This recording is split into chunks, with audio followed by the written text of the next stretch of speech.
This is the review for the Kaxium V3. Originally released in 2009, it contains 251 pieces. Through the history of Spherus Magna, the Kaxium went through many modifications. The original Kaxium, or Kaxium V2, was a vehicle used by the Agori on the world of Spherus Magna. Its original purpose was to act as a courier, basically a taxi for the Agori to get around. Later, once the Core War began, they were modified with weaponry and armor for battle. It also made the sidecar more of a scout vehicle. In story, we see the Kaxium driven mainly in the 4th 2009 comic book, Before the Storm, where it challenges the Kandox V1 in a practice match before a proper fight begins. Before we get into the set, I want to take a quick look at the box, because I actually have this box. So, it's a nice box. It's 38 by 26 centimeters. You get your standard product images, everything you get in the box, 251 pieces, the set number, and the name of the set. And then there's the top of the box, ad for the movie, and then at the back of the box, you have all your standard product images, what it can do, what it has, yada yada yada. Get some ads for other sets right here, the Thornatus and Baroness words, other things, and Kaxium V3. So yeah, it's a nice box, but that's not why you're here. So let's move on to the set.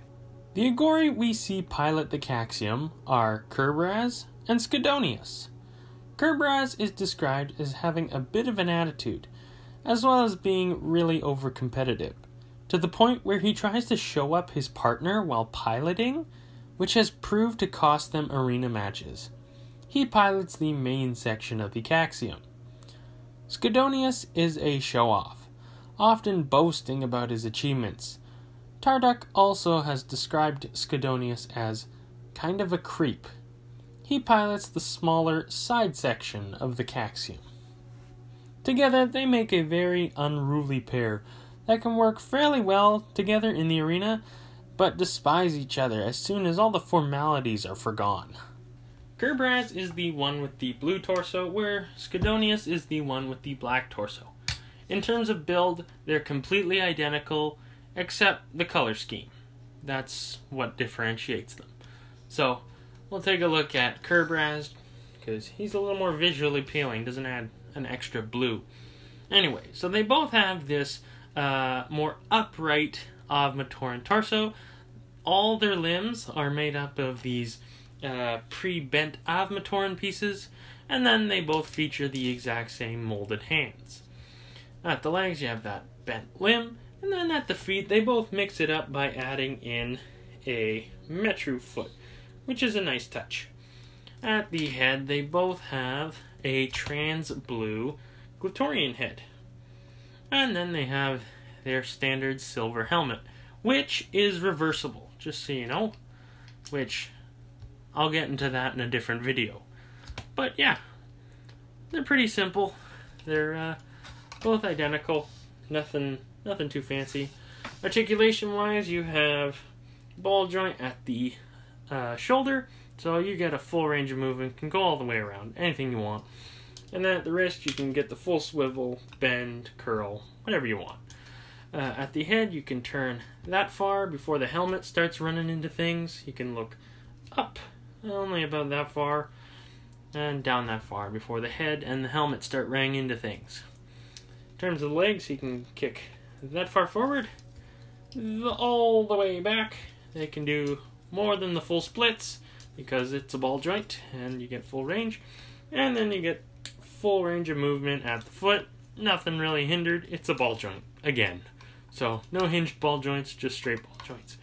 Both of them also have this connector on the back, and that is for connecting to the Kaxium. Rolling in the Kaxium, it is mainly a Technic build, with Bionicle parts added on. It being on wheels means it should roll, and it does not disappoint, rolling quite smoothly along any relatively flat surface. It doesn't do too well with sharp transitions into a slope, often dragging the undercarriage at a peak, so off-roading is out of the question. Now overall, the design of the Kaxium is very nice, having a lot of very angled pieces to make it look sleek and fast. These large shield pieces on the front do a great job at this.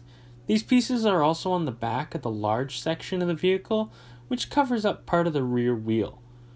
There's also some turbines attached to emulate exhaust pipes.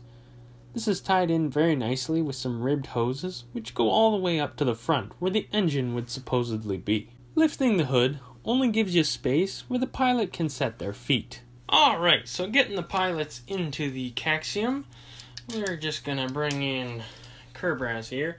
So what you're going to do is, here, I'll move this away, and focus on what we're doing. That looks focused. Yeah, there we go. So you're going to basically bring the legs up and flatten out the feet and squish them together like that. This is where the Metro feet come in handy because they're a lot slimmer in terms of height.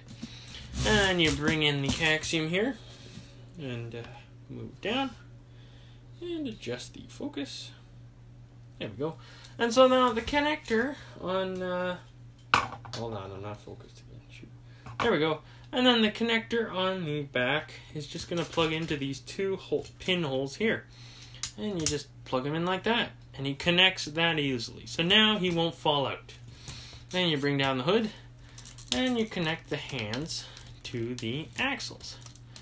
And you have to keep the arms tight to the body in order to get his hands to connect, because these handlebars are on an angle, so hand needs to be able to adjust. So yeah, there's Kerbraz in his section of the Kaxium, and then we lift the other side of the Kaxium here. We can fit Skidonius, and we're gonna do the same thing. Legs up, feet tucked in, and then just plug him in right there. And if I can get him, he's a little tougher because you've got a little less leg room to do this. So yeah, there we go, he's in. Get him ready, and his hands are going to plug onto the Thornax launcher there. And so I'm just going to do that. You also have to tuck his arms in just to allow the socket to work without breaking it more than it is. So you just plug it on like that. You do plug it on like that. And then voila, he is arming the Thornax. And you are all set to rock and roll in the arena. Another thing to mention is you can actually fit just about any Agori or Avmatorn build into the seat of the Kaxium. It's just easier if they have the more upright torso and pre-bent knees. Some of the figures you can attach, including, but not limited to, Tarduk, Kerbold, Tahu, Rydak, and even Zesk. But you have to remove his tail. Now that the pilots are in and ready for battle, the Kaxium has a few features to boot. First of which being the Thornax launcher.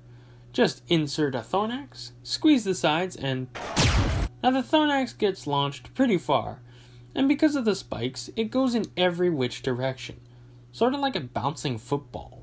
Now the next feature ties directly into the Thornax, the game counters, and you get two of these.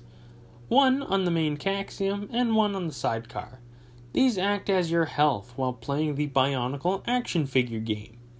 I'll link a video in the description on how you play this game. You can also put these dials on the back of the figures. And finally, the main gimmick around the Kaxium is its ability to split into two separate vehicles. This is done simply by pulling it apart at the two pins which hold them together. This is a genius feature, and it potentially allows two people to play with this set at once. It also plays really well into the action figure game, as you all of a sudden have two different targets, which can bring some strategy into the game. Which will you go for? The larger target for some easy hits, or the smaller target that can return fire? Okay, so size-wise, this thing is a good size. So it's about 30 centimeters long or 1 foot. And then height, when they are sitting down in the Kaxium, it's about 10 centimeters or 4 inches. Size-wise, or size comparison-wise, Here is a Mata. Here is a Metro. And here is an Anika. So, overall, it's a good size. It's nothing to scoff at. Yeah, it's a good Technic-built vehicle for a Gory. The only real issues I see with the set are the brittle joints on the figures, which I'm fairly certain has become common knowledge for 2008 to 2010 Bionicle sets.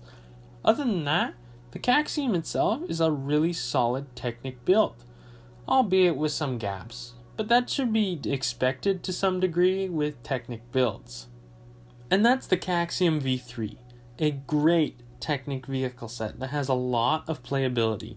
From the two figures, the separating vehicle gimmick, and just an overall great design, this is definitely one of the best smaller vehicle sets that Bionicle had come out with. So, thank you for watching. Don't forget to subscribe so you can stay up to date with all my videos. As well, check out my Flickr. Here I post pictures of mocks, as well as the scenery photos seen earlier in the reviews, as well as much more. Thank you for watching, and I will see you all next time.